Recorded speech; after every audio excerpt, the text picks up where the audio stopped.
Boa tarde, começando agora a coletiva de imprensa pré-jogo Goianese e Goiatuba com o treinador Márcio Goiano, conversando com a pergunta do Vitor Rufo, Rádio Goiás FM.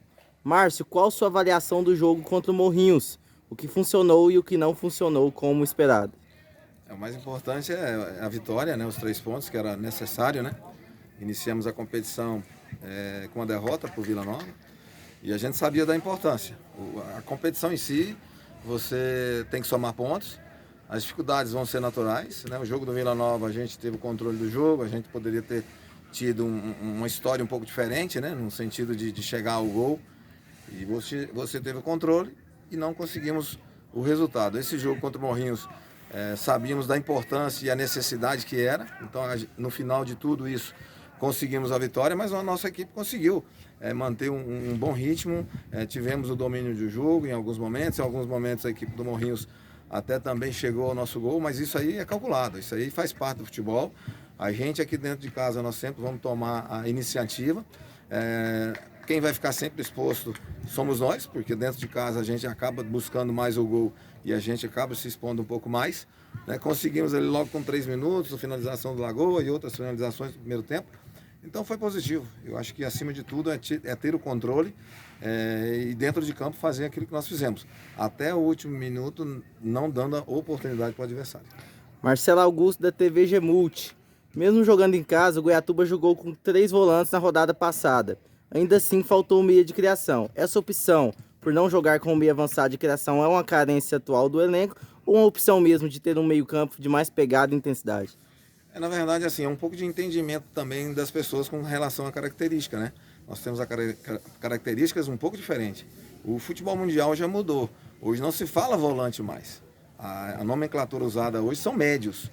Então você vai para a Europa, são médios, são jogadores que marcam e jogam. Então a gente também aqui no Brasil tem que aprender essa cultura também dessa nova formação. Se você for pegar a equipe do Goiás, ele também está jogando dessa forma. Se você for pegar a equipe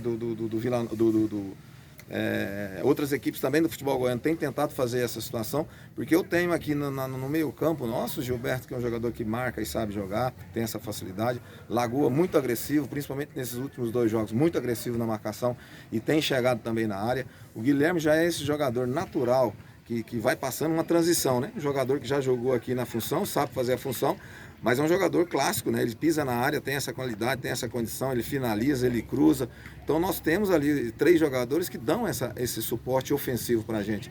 Então o torcedor também tem que entender isso, as pessoas têm que analisar também o que esses atletas eles fazem em campo e a própria função que eu dou para o Jean. Eu dou total liberdade, o Jean tem total liberdade para circular no espaço, principalmente nas costas dos volantes e na frente dos zagueiros adversários. Então a gente tem esse controle, a gente tem procurado fazer.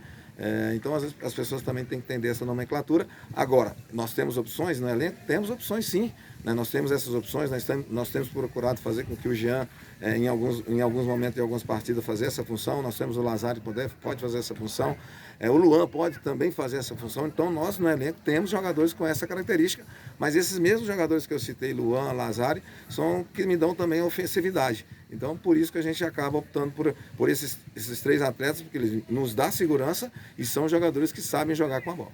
Jânio Ramos, Rádio G+, FM. Passado 2 rodadas é notável uma grande evolução da equipe.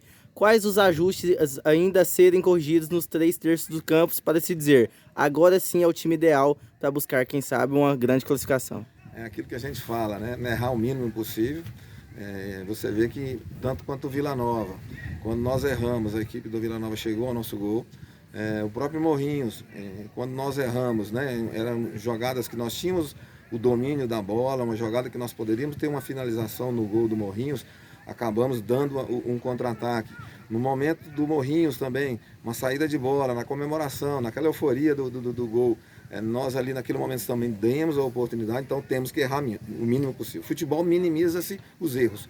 Então é uma das preocupações que a gente tem nesse momento, porque nós erramos nesses 2 primeiros jogos, então nós temos que ter um equilíbrio melhor mentalmente, no sentido para não errar. A gente sabe que o erro ele vai acontecer, no futebol é com o erro que você acaba chegando no gol, então esperamos que com o erro do adversário a gente chegue no gol do adversário, e não nós errando e fazendo com que o adversário. Então, errar menos possível para que a gente possa não dar essa oportunidade para os nossos adversários. Cecílio Neto, página Fanáticos pelo Azulão.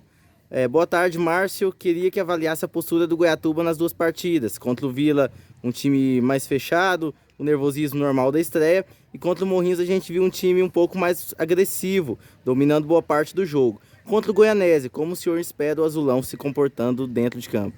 A gente acaba não mudando muito, né? O jogo do Vila Nova e o jogo do Morrinhos, poucas mudanças, né? O Ickson já é um jogador que jogou toda a Série B como titular, eu conheço bem o atleta, sabia que ele podia dar uma resposta positiva, lógico que também sabendo de outras opções que a gente tinha, também no banco de reserva. Fizemos um jogo que no jogo contra o Vila Nova nós tivemos o domínio, né? A gente conseguiu não só nos 45 minutos, ou não só até aqueles 32 minutos, né? Até os 32 minutos 0-0, e o Vila Nova fez o gol após esses 32 minutos. Então tivemos o controle, só que nós demos a oportunidade, né? E o jogo do Morrinhos, da mesma forma, tivemos o controle, conseguimos chegar ao gol do adversário, com algumas oportunidades, algumas chances, e graças a Deus conseguimos fazer o gol que nos deu essa vitória. Então, como eu falei anteriormente, minimizar os erros, errar o mínimo possível para não dar a oportunidade aos nossos adversários, e sabemos que vamos jogar contra a equipe do Goianésia, uma equipe que já vem há anos pressionando todos os adversários que jogam lá. Eles têm o apoio da torcida, que sempre é presente, mas acima de tudo é dentro de campo. Dentro de campo são 11 contra 11, esperamos que a gente possa estar bem recuperado no sentido dos dois jogos anteriores, para que a gente possa fazer um grande jogo. Vitor Rufo, Rádio Goiás FM. Márcio, nos dois primeiros jogos do Goianésia, eles fizeram um ótimo primeiro tempo e caiu bastante no segundo tempo, talvez pelos desgastes do Zizu e do Zotti. Como você pretende explorar esse aspecto?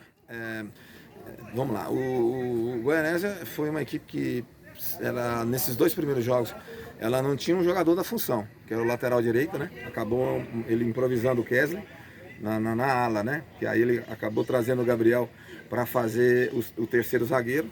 Então ele tinha Vinícius e Zotti, e acabou sacrificando, né? Os Zotti, Zizu, nessa marcação, o próprio Gustavo também, que era o outro atacante, o próprio Luan. Então é uma equipe que nesses dois jogos ela defendia com uma linha de 5, ali mais 4, e o Luan também seria esse jogador que fazia essa outra proteção.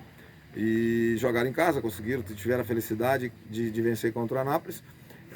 O último jogo contra o Iporá também, só que aí ele já teve a oportunidade de colocar o Ferrugem, onde ele mudou um pouco a característica da equipe taticamente, né? Aí fez a linha de 4 defensiva, Gabriel e Vinícius já fez os dois jogadores por dentro, o Zotti já fez a função um pouco mais adiantada como meia, aí o Zizu foi o jogador que também participava dessa articulação. Então eu acredito que possa ter mudança tática para esse jogo contra a gente. E a última pergunta do Marcelo Augusto da TVG Multi. O Goianésia vem de uma vitória em casa na estreia e um empate fora de casa. Nessa partida, se o Goiatuba conseguir um empate, já estaria de bom tamanho, ou a equipe vai em busca da primeira vitória fora de casa? A gente sabe que todo adversário tem as suas virtudes, tem as suas qualidades. Então, primeiro é respeito. Nós vamos estar jogando numa equipe que há pouco tempo atrás foi vice-campeã, então tem um bom trabalho também já há alguns anos, né, a equipe do Goianésia, a parte no sentido de direção. Então, jogar lá não é fácil, quem jogou lá sabe disso. Então, estar preparado para um grande jogo, estar preparado para as dificuldades que vão acontecer naturalmente na partida, no futebol que acontece, mas a gente tem que ser inteligente para poder, de repente, nas oportunidades, a gente chegar ao gol do adversário. Agora, no final de tudo, se você somar um ponto, lógico que sempre pressionando para você fazer um bom resultado, porque posteriormente do jogo do Goianésia nós temos Jataiense, né, em casa, e subsequentemente outro jogo em casa. Então a gente vão se passando as rodadas, vão se somando os pontos, e assim a gente vai vendo a situação futura e lógico a nossa posição na tabela. Obrigado, professor, e bom jogo contra o Goianésia. Obrigado.